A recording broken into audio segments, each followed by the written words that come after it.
spamming my videos on Streamlabs and doing a shit ton of chargebacks when people are sitting there giving you $5 and then spamming your Streamlabs chat. You're a faggot. You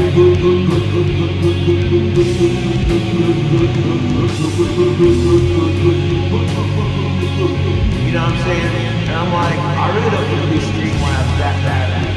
Hey guys, it's episode 154, Asphyx. Part 2. Yeah, I haven't done a two-parter or any kind of multi-parter thing in a while, but there's a reason for it. 그리고 진짜 제가 해보고 싶은 게 No, that doesn't necessarily mean that at any point there's going to be a part 2 to my Forgotten Woods episode, because I kind of pick things for episodes one of two ways. One, it's like I just do what I was listening to that week, and usually that means it's something I've been listening to for a long ass time, so I'll have a lot to say about it. And then two, it's like a band I just found out about and it kind of like really intrigued me. Wow! And I'm like, I need to tell the world about this band, but those episodes usually involve a lot more research and such. An example of the latter would be maybe like Sekimatsu, and also the Gargoyle and Kamae Zicha episodes I am currently working on. So rest assured, there will be a bit of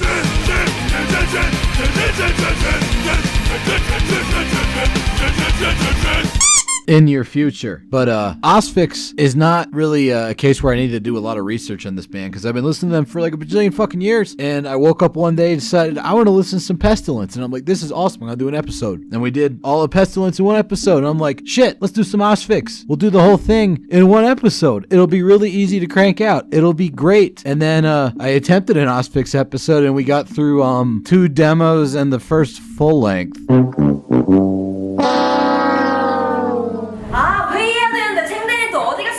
But that's okay. I think we can finish up Asphyx this week. We got that alarm for if I start going off topic.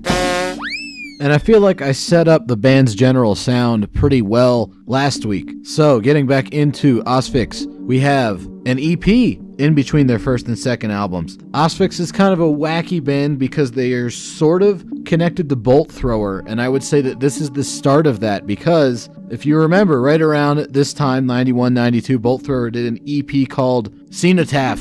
Asphyx did an EP called Crush the Cenotaph. Coincidence? Oh my god! 단발보단 긴 머리가 좋아요. Yeah, it probably was just a coincidence, but I think the idea of crushing the Cenotaph is still pretty heavy, so we're gonna run with it. It also has my favorite Asphyx song of all time, Rite of Shades. I mean, it starts out with a pretty cool kind of slow riff, you know, standard Asphyx fare.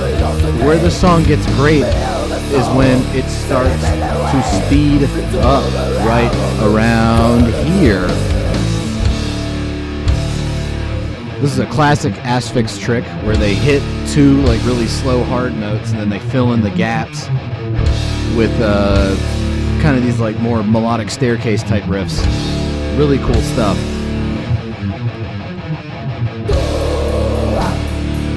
And rolling double bass under the faster parts.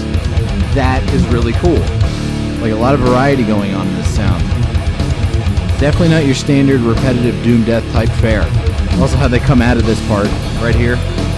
Yeah, this like thrash bit. It's fucking awesome. I love it. And it's got a cool noisy solo. Everybody likes weird noisy guitar ambience in your doom death. It's excellent. But one thing you might have noticed about this particular Asphyx EP is it does not feature their signature guitar sound. In fact, I talked to Martin Van Drunen online about this album years and years ago, and he said Eric Daniels in particular hated what they did to his guitar tone with this EP, so they re-recorded this track, The Crusher, for the second full length, and yeah, it has the most bonkers guitar sound of all time. The second Asphyx album, Last One on Earth. Exceptionally brutal guitar sound. It actually has a lot of ambient potential to it. Like, there's real layers to how fucking buzzy it is. This guitar sound is so fucking gonzo. It's probably the most insane sounding album in the Asphyx discography, and for a lot of people it's their favorite. I might enjoy The Rack a little bit more, but I definitely enjoy Last One on Earth And it sounds pretty similar, like songwriting-wise, to The Rack, because most of the songs were written around the same time. Like they're all pulling from the material written for the Embrace the Death demo album and the Mutilating Process EP, with a few new songs. But once we get to the third Asphyx album, we're going to hit some big-time changes, because this is the first album they did where there's hardly any demo-era material to pull from. On this album, they're self-titled. They really amped up kind of the atmospheric tendencies of their early work with a lot more lead guitar, longer songs in general, and a very dark atmosphere. Probably the darkest Asphyx album. But it's still plenty brutal and fast when it needs to be. Don't you worry. Uh-oh. Who the hell is that on vocals?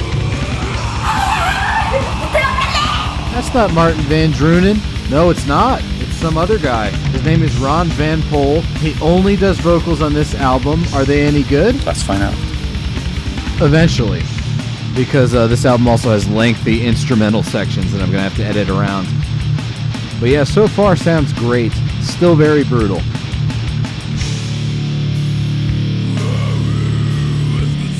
I actually do like this guy's vocals. He's kind of got his own sound. But if you remember last week, I mentioned that it's incorrect to call Asphyx kind of Martin Van Drunen's post-Pestilence project.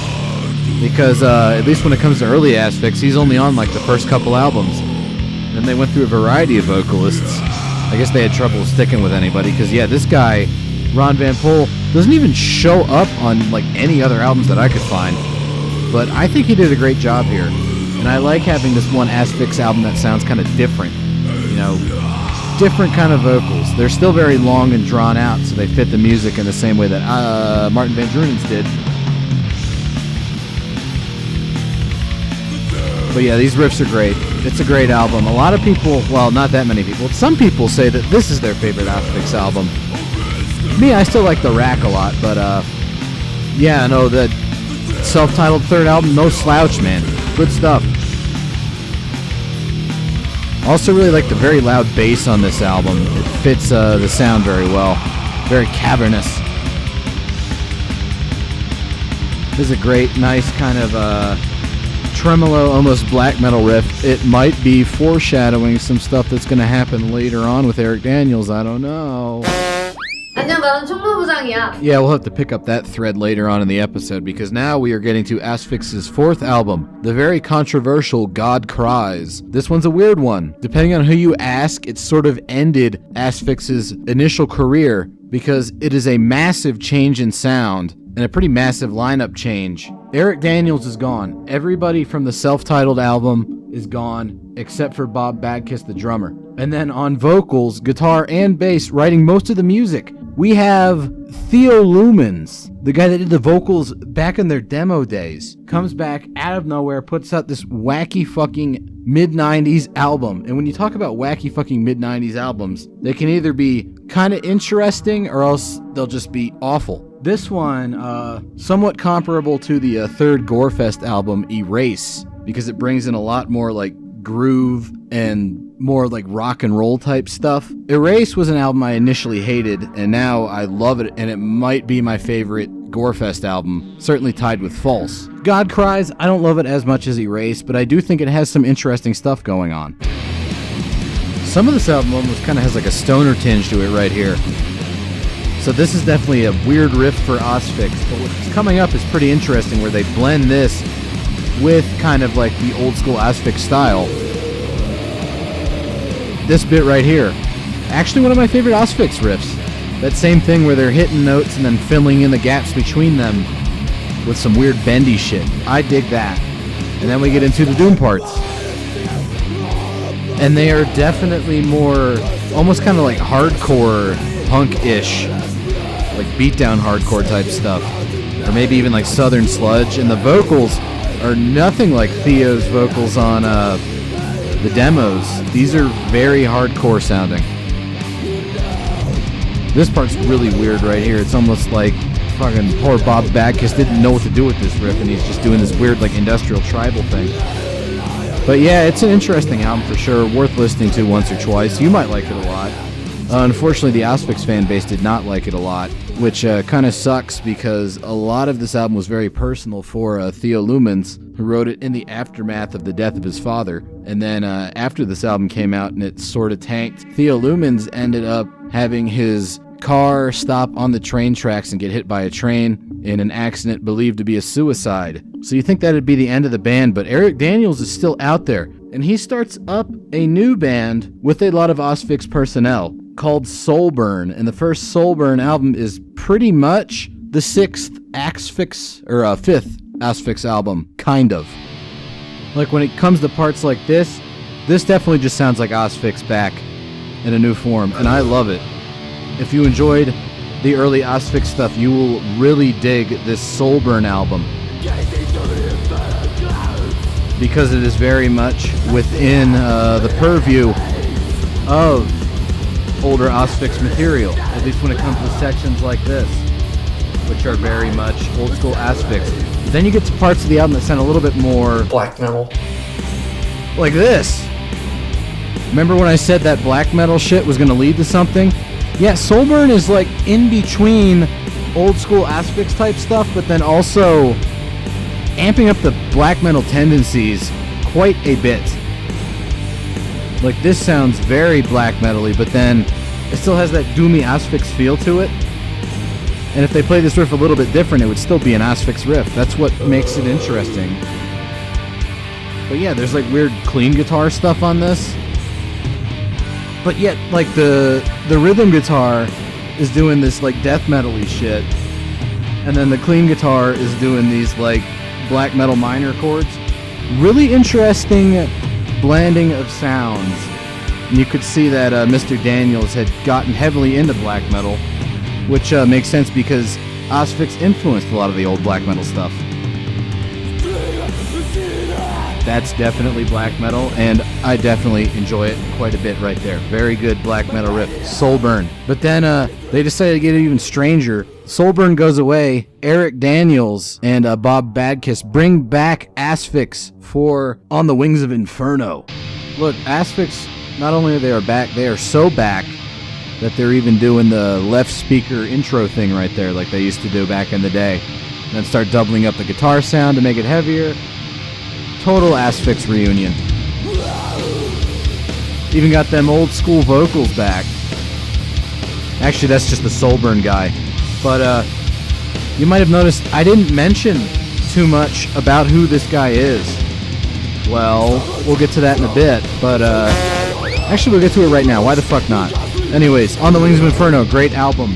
Very short and sweet and to the point. I think it's only like a half hour long. The Rain and Blood of Asphyx albums. But yeah, Vannes Goebbels. I think it's Goebbels? Something like that. Anyways, that guy's the vocalist now. And he sounded a whole lot like fucking Martin Van Drunen, as you probably heard. This is because he is from a band called Pentacle that were very much heavily influenced by Asphyx. And this is where we get to talk about what I would sort of call the Asphyx extended family. Because there are a lot of bands that are not Asphyx, but are very much connected to Asphyx. Stuff like Soulburn, Pentacle. Eventually we'll get into talking about like Hail of Bullets and Grand Supreme, Blood Court. You can even like fan out larger from there, like just bands that Martin Van Drunen has been in, like Hail of Bullets and Death by Dawn. And then through Hail of Bullets, you get into stuff like Gorefest. Meanwhile, you got Vannes Goebbels doing stuff with Judgment Day, who are an amazing band that I never hear anybody talk about. And I really think that they should talk about them more because... Right, sorry. Anyways, Pinnacle. It makes sense they would enlist the guy behind this band to be in Soulburn, because Soulburn sounds like old school Asphyx turning into black metal, and Pinnacle sounds a whole lot like black metal mixed with old Asphyx. And I like it quite a bit. This is off their first album, Rides the Moonstorm. And you can hear the Asphyx influence, but also hear this kind of like weird semi-melodic shit going on. very black metal-y. Also, the guitar sound on that one's great, very Vader-ish. But we're going to be talking about the Asphyx extended family for a while because Asphyx kind of went away, but Martin Van Drunen resurfaced with a band called Hail of Bullets in the early 2000s. That's right, he's fucking back. The man, the myth, the legend himself. With Hail of Bullets, which also features the drummer from Gorefest, a couple guitarists from Thanatos, and it's pretty interesting stuff. This kind of was like the main introduction of a lot of that Asphyx type shit to a newer generation. Ed Warby's always an awesome drummer. Does this sound like anything to you? 난 킹 Same, I'm getting major league bolt thrower vibes from this. It's very melodic. All of the albums are concept albums about World War II. This is off the second one. It's called the Mukden Incident because it's about the Pacific Campaign. But yeah, their first one's about Stalingrad, the third one's about Rommel. And they're all pretty good. Certainly a bit more immediate and less subtle than older Asphyx. But the bolt thrower connection doesn't stop there because Martin Van Drunen ended up leaving this band and they had a couple aborted attempts at doing a fourth Hail of Bullets album with Carl Willits. Was it Carl Willits? 앞머리 안 자를 거예요. God damn it was Dave Ingram, the other bolt thrower vocalist. But yeah, they tried to get him to do some stuff that didn't really pan out, but it makes sense they would go for him because Martin Van Drunen actually did live vocals for Bolt Thrower back in the 90s when he wasn't in Asphyx a couple times. How about that? But the reason that he ended up leaving Hail of Bullets is Martin Van Drunen brought back Asphyx. You might have remembered earlier I was talking about how it would have been improper to call Asphyx Martin Van Drunen's post-pestilence project. That is no longer the case with new Asphyx because they've been steadily shedding the other Asphyx members from the past, and it's just kind of Martin Van Drunen running the show now. Like Eric Daniels never actually involved in this version of Asphyx. And like Hail of Bullets, it's not very subtle stuff compared to older Asphyx material. It's very immediate and punchy. Is it good? Let's find out. I would say it's good for what it is. It's more kind of like immediate impact oriented compared to the layered atmospheres of the past. But those impacts, when they hit pretty fucking hard. Like this really nasty kind of breakdown here on their first post-reunion album, Death the Brutal Way. This song's called Scorbutics, and it's good stuff. You know, it's definitely not quite exactly like old Asphyx, but it's got a lot of the same stuff going on, and it's darn good death metal. They're actually about to put a new album out in the coming year. Meanwhile, good old Eric Daniels, not to be outdone, has kept Soulburn going. And they're still keeping that blend of older kind of doom death mixed with black metal going. For my money, I actually prefer new Soulburn to new Asphyx, although they're both pretty good. But I just really like Eric Daniels' guitar playing. Even if it definitely is way more black metal than even the first Soulburn was, this new Soulburn, almost entirely black metal with kind of a death doom tinge to it. But it's really, really good stuff. And it takes a lot of interesting chances. Like occasional incorporation of female vocals. And lots of clean guitar stuff. But yeah, both those bands are going, and it's not like there's some sort of competition going on between the two sort of like reborn Asphyx-ish things. Martin Van Drunen has guested on a couple Soulburn songs, doing some extra vocals, and him and Eric Daniels actually have another band going called Grand Supreme Blood Court, which despite probably being technically the closest thing to old Asphyx, I find to be the least interesting of the three options, although it is still very good. Well, yeah, this is still good stuff. I just don't like it as much as new Asphyx or new Soulburn, but I think it's more of like a one-off project because they put the one album out and they haven't really done too much with that band name since then. Still good stuff. Asphyx, good stuff. Listen to Asphyx. It's great, fucking great stuff. One of my favorite bands. And listen to a lot of these bands that are connected to them, particularly Soulburn. I fucking love Soulburn. Anyways, see you next week. Yeah, that's all, folks. Please subscribe so I can someday beat PewDiePie at the most subscribers. Let's do it, folks. And if you don't subscribe,